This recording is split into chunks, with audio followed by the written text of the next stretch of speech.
अब हम आते हैं एक्सरसाइज में। एक्सरसाइज में क्या बोला है, फर्स्ट क्वेश्चन देखिए।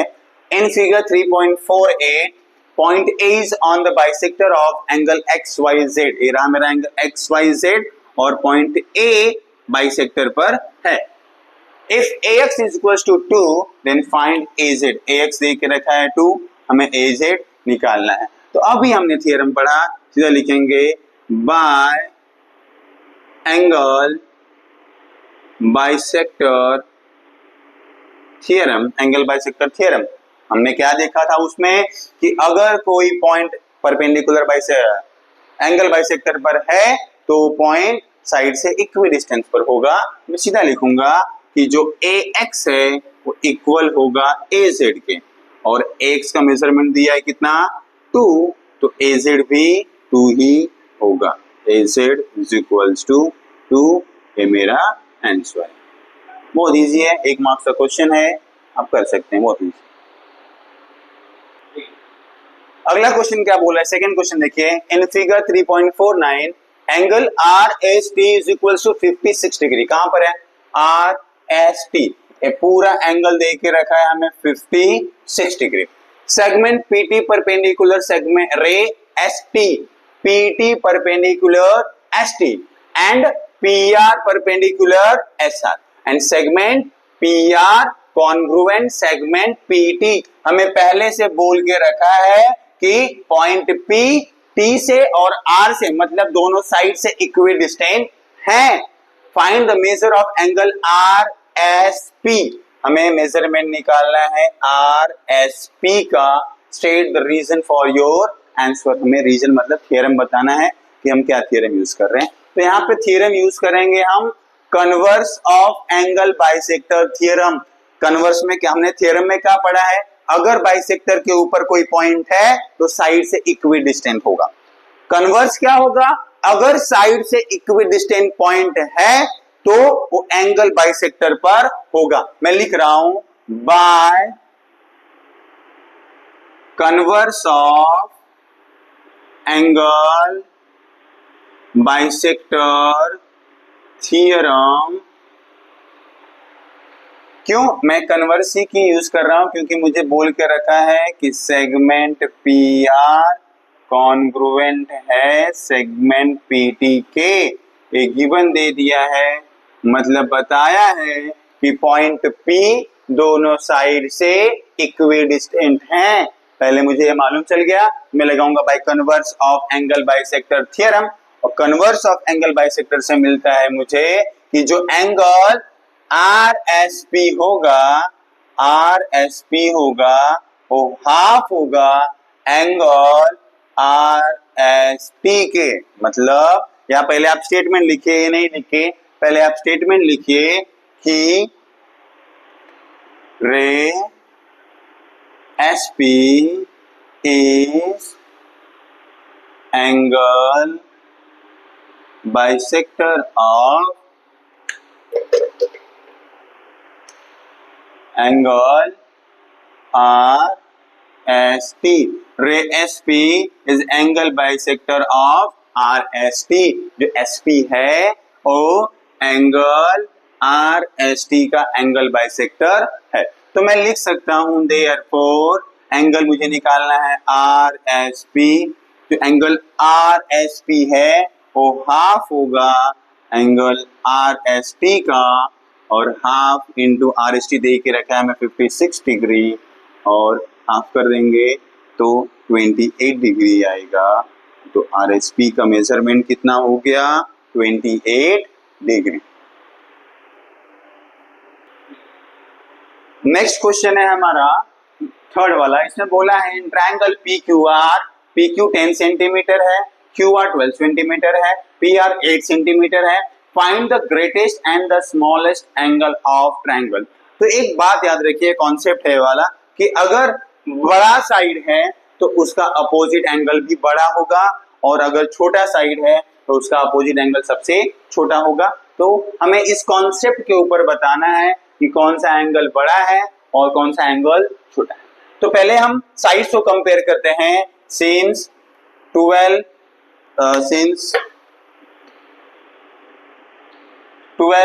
सबसे बड़ा है, फिर आता है 10 और फिर आता है 8। 12 कौन है? QR। QR सबसे बड़ा है।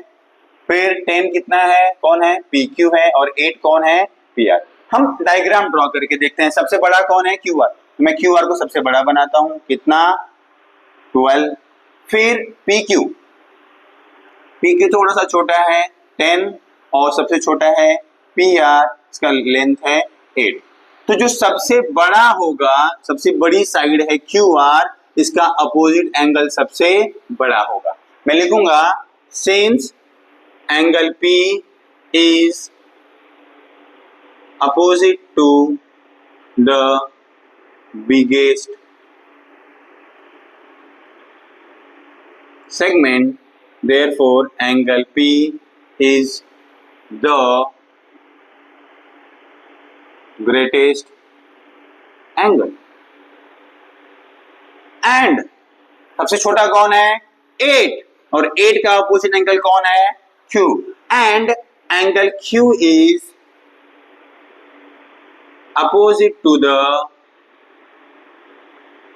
smallest segment, therefore angle Q is the smallest angle. हमें ऐसे थियोरेटिकल ही लिखना है इसे, हमें डायरेक्टली बताना था कि कौन बड़ा एंगल है और कौन छोटा एंगल है। तो बड़े वाले साइड का अपोजिट एंगल बड़ा होता है और छोटे वाले साइड का अपोजिट एंगल छोटा होता है, आप याद रखिए। सेम इसी बेस पर हमारा फोर्थ क्वेश्चन है। यहाँ पर साइड दिया था तो हमें एंगल के बारे में पूछा था। यहाँ पर एंगल दे के रखा हुआ है, F दिया है, A दिया है। Find out the greatest and the smallest side of the triangle and state the reason. Reason यही है कि बड़ा साइड है तो अपोजिट एंगल बड़ा होगा और छोटा साइड है तो अपोजिट एंगल छोटा होगा, यही रीजन है उसका। अच्छा, यहाँ पर देखिए तो ट्रायंगल के दो ही एंगल दिए हैं और दो एंगल के बेस पर हम डिसाइड नहीं कर सकते, तो हमें तीसरा एंगल फाइंड करना जरूरी है। मैं लिखूंगा since angle F plus angle A plus angle N is equals to 180 degree. क्यों? Sum of angles of triangle. Triangles के एंगल को हम सम करेंगे तो 180 डिग्री होता है, हमने पहले पढ़ा हुआ है इसको। F हमारे पास 80 है, A हमारे पास 40 है, N नहीं पता, हम निकालेंगे। 80 plus 40 120 plus angle N is equals to 180। यहाँ प्लस में वहां जाएगा तो माइनस, देयरफॉर एंगल N होगा 60 डिग्री। अगर हम कंपेयर करने जाएं तो सबसे बड़ा मेरे पास 80 है, फिर 60 है और एट द एंड 40 है। 80 कौन है? 80 F। 60 कौन है? N। और 40 कौन है? A। हमें दिख रहा है कि F सबसे बड़ा एंगल है तो F की अपोजिट साइड सबसे बड़ी होगी और A सबसे छोटा एंगल है तो A की अपोजिट साइड सबसे छोटी होगी। मैं डायग्राम बनाकर देख लेता हूं। F A N। F मेरा 80 डिग्री का है, A मेरा 40 डिग्री का है और N मेरा 60 डिग्री का आया। तो मैं लिखूंगा since segment AN is opposite to the biggest angle, therefore segment AB is greatest side and segment FN is opposite to the smallest angle. जो FN है वो छोटे वाले एंगल के सामने है, इसलिए सबसे छोटा सेगमेंट होगा। Therefore segment FN is smallest segment. बस हमें बताना है कि बड़ा वाला एंगल है तो उसके सामने की साइड बड़ी होगी, छोटा वाला एंगल है उसके सामने की साइड छोटी होगी। सेम उल्टा, बड़ा साइड है सामने का एंगल बड़ा होगा, छोटी साइड है तो उसके सामने का एंगल छोटा होगा। हमारा नेक्स्ट क्वेश्चन है, बोला है कि अगर इक्विलैटरल ट्रायंगल है तो आप प्रूफ करिए कि वो इक्वी एंगुलर भी होगा। अभी हमने एक कॉन्सेप्ट देखा, उसमें हमने देखा कि अगर बड़ा साइड है तो उसका अपोजिट एंगल भी बड़ा होगा, छोटा साइड है तो उसका अपोजिट एंगल छोटा होगा। तो इसके अपोजिट मतलब अगर साइड इक्वल होंगे तो हमें क्या समझ में आ रहा है कि अगर साइड इक्वल होंगे तो अपोजिट एंगल भी इक्वल ही होंगे। हम इस कॉन्सेप्ट को लेकर चलेंगे। ये डायग्राम है मेरा, नाम दे रहा हूं मैं ए बी सी, और हमें पता है कि इक्विलैटरल ट्रायंगल है। हियर हमें दिख रहा है कि अगर ए बी कॉन्ग्रुवेंट है बी सी के और बी सी कॉन्ग्रुवेंट है ए सी के, since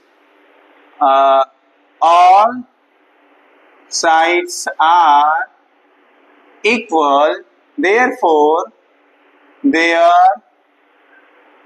opposite angles will also be equal। अगर सभी साइड सेम हैं तो उनके अपोजिट एंगल्स भी सेम होंगे। तो इस बेस पे मैं लिख सकता हूं कि एंगल ए कॉन्ग्रुवेंट होगा एंगल बी, कॉन्ग्रुवेंट होगा एंगल सी के। Therefore equilateral triangle is equi angular. तो इस बेस हमने बताया कि जो इक्विलैटरल ट्रायंगल है वो इक्वी एंगुलर भी होता है। कॉन्सेप्ट वही है, बड़ा साइड है तो अपोजिट एंगल बड़ा होगा, छोटा साइड है तो अपोजिट एंगल छोटा होगा। अगर साइड्स बराबर हैं तो सारे एंगल्स भी बराबर होंगे। तो कॉन्सेप्ट हमने यूज किया और प्रूफ कर दिया हम। नेक्स्ट क्वेश्चन क्या है हमारा, prove that if the bisector of angle B A C. तो फर्स्ट ऑफ ऑल हम डायग्राम बनाएंगे। याद रखिए अगर ज्योमेट्री हम पढ़ रहे हैं और हमारा डायग्राम बनाते हैं तो मैक्सिमम क्वेश्चन डायग्राम से ही अंडरस्टैंड हो जाता है, समझ में आ जाता है और सॉल्व भी हो जाता है। लिख रहा हूं मैं A B C. Prove that the bisector of angle B A C कहां पर है, सॉरी नाम है ए बी और C. Angle bisector of angle B A C, A रहा मेरा, बी ए सी मीन्स ए वाले एंगल की बात हो रही है, और इसका एंगल बाइसेक्टर मतलब ये दोनों एंगल इक्वल है। और यहां पर मैं नाम दे रहा हूं D. Is perpendicular to side B C, जो एंगल बाइसेक्टर है वो साइड बी सी पर परपेंडिकुलर है।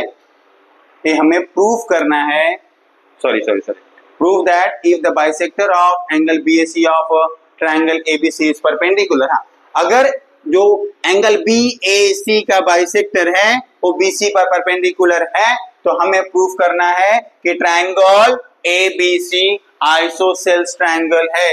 आइसोसेल्स का मतलब क्या होता है कि दो साइड्स इक्वल होंगी। मीन्स हमें टू प्रूव,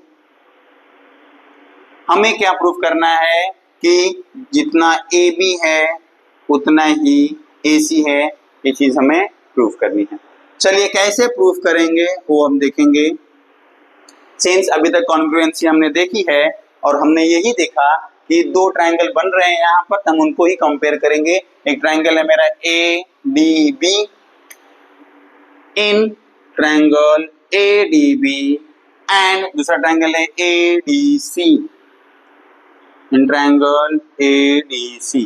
हमें दिख रहा है कि एंगल BAD कॉन्ग्रुएंट है एंगल CAD के। क्यों? गिवन है। क्या गिवन है कि AD बाइसेक्टर है एंगल BAC का, ये गिवन है। फिर AD कॉन्ग्रुएंट है AD के, क्यों? Common side. फिर एंगल ADB कॉन्ग्रुएंट है एंगल ADC के, क्यों? Each 90 degree. तो मुझे दिखा कि एंगल, साइड और एंगल तीन एलिमेंट आए हैं मेरे पास। देयरफॉर ट्रायंगल ADB कॉन्ग्रुएंट है ट्रायंगल ADC के। और टेस्ट यूज किया हमने ASA टेस्ट। और ट्रायंगल कॉन्ग्रुएंट हो गए हैं तो उनकी करेस्पॉन्डिंग साइड्स भी कॉन्ग्रुएंट होंगी।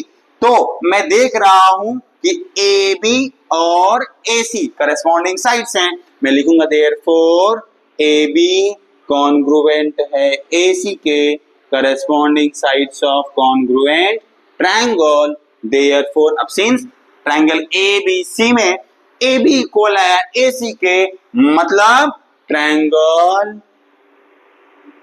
ABC is an isosceles triangle। हमने प्रूव कर दिया। हमारा नेक्स्ट क्वेश्चन क्या बोल रहा है, ध्यान से देखिए। अच्छा, थोड़ा कॉन्सेप्ट थोड़ा क्रिटिकल है इसके अंदर और प्रीवियस कुछ कॉन्सेप्ट हम यूज करने वाले हैं, तो ध्यान से देखिए इसको। वो in figure 3.50 if segment PR congruent है सेगमेंट PQ, दिख रहा है डायग्राम में कि PQ कॉन्ग्रुएंट है PR के, so that segment PS is greater than segment PQ। हमें बताना है कि PS बड़ा है PQ से। हमें पता है साइड के बारे में पूछ रहा है और साइड के बारे में पूछ रहा है तो साइड कब आएगी, साइड कब बड़ा दिखा सकते हैं हम लोग, जब एंगल बड़ा दिखा पाए। तो फाइनली मुझे प्रूफ क्या करना है कि एंगल Q बड़ा है एंगल S से, एंगल Q बड़ा है एंगल S से, तो S का अपोजिट साइड PQ छोटा होगा Q के अपोजिट साइड PS से। ये हमें प्रूफ करना है। सॉल्यूशन देखिए ध्यान से, इंपॉर्टेंट है बहुत, ध्यान से देखिए। सिंस PQ कॉन्ग्रुएंट है PR के, गिवन है, देयरफॉर एंगल PQR कॉन्ग्रुएंट होगा एंगल PRQ के। क्यों? Isosceles triangle theorem. Isosceles triangle theorem हमने पहले पढ़ा हुआ है। आइसोसेल्स ट्रायंगल थ्योरम में क्या बोला है, अगर दो साइड इक्वल हैं तो उनके अपोजिट एंगल्स भी इक्वल होंगे। तो PQ इक्वल है PR के, PQ का अपोजिट एंगल है R, PRQ है, और PR का अपोजिट एंगल है Q, मतलब PQR है, ये दोनों भी इक्वल होंगे। सिंस आगे देखिए, ये यहां पर एक खत्म हो गया, इसको याद रखिए 1।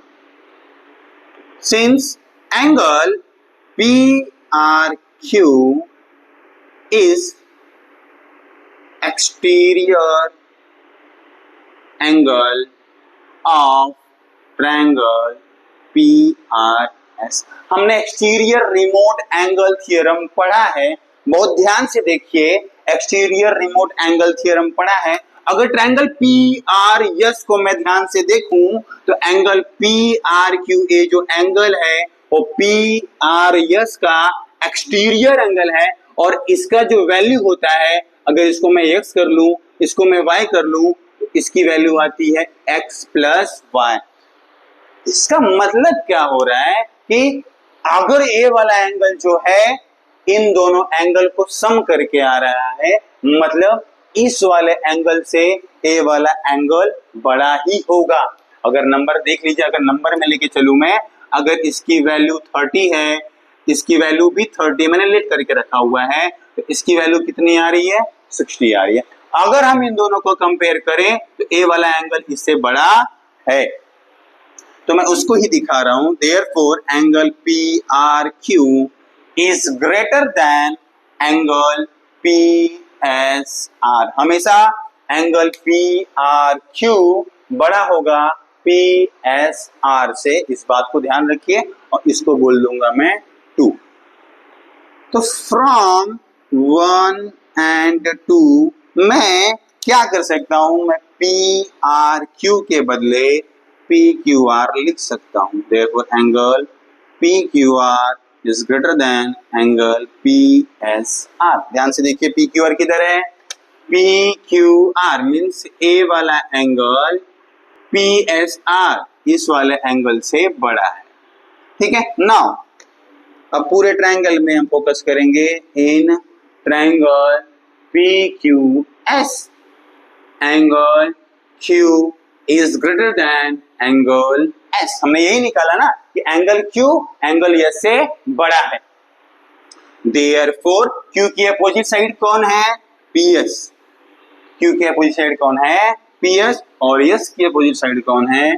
PQ। तो PS PQ से बड़ा होगा। क्यों? Opposite side of bigger angle is biggest, opposite side of biggest angle is biggest. हमने पता है कि जो बड़ा एंगल है उसकी अपोजिट साइड बड़ी होगी, और हमने प्रूव कर दिया। हमारा लास्ट क्वेश्चन है, इसमें क्या बोल रहा है कि इन फिगर 3.51 ट्रायंगल ABC में AD and BE are altitudes. Altitude मतलब क्या होता है? हाइट, और हाइट हमेशा बेस के ऊपर परपेंडिकुलर होती है, आपको डायग्राम में दिख रहा है। एंड AE कॉन्ग्रुएंट है BD के, दिख रहा है हमें यहाँ पर फिगर में AE, ये रहा मेरा AE और ये रहा मेरा BD, दोनों आपस में इक्वल हैं। हमें प्रूफ करना है, prove that segment AD congruent segment BE। AD congruent है सेगमेंट BE। अब हमें दो ट्रायंगल कंपेयर करना है, ये तो क्लियर है हमें, लेकिन कौन से ट्रायंगल लेना है ये डिपेंड करता है मेरा गिवन डेटा के ऊपर। अगर आप ध्यान से देखेंगे तो जो मैं ट्रायंगल ले रहा हूं उसको ध्यान से देखिए, इन ट्रायंगल ADB। क्यों मैंने ADB क्यों लिया? क्योंकि BD दिया था मुझे और AD के बारे में पूछा है, तो यहां तो मैं ADC में जा नहीं सकता, इसमें लिया ADB एंड ट्रायंगल ADB। पहले बड़ी साइड लिया है फिर छोटी की तरफ गया है, तो यहां पर BEA।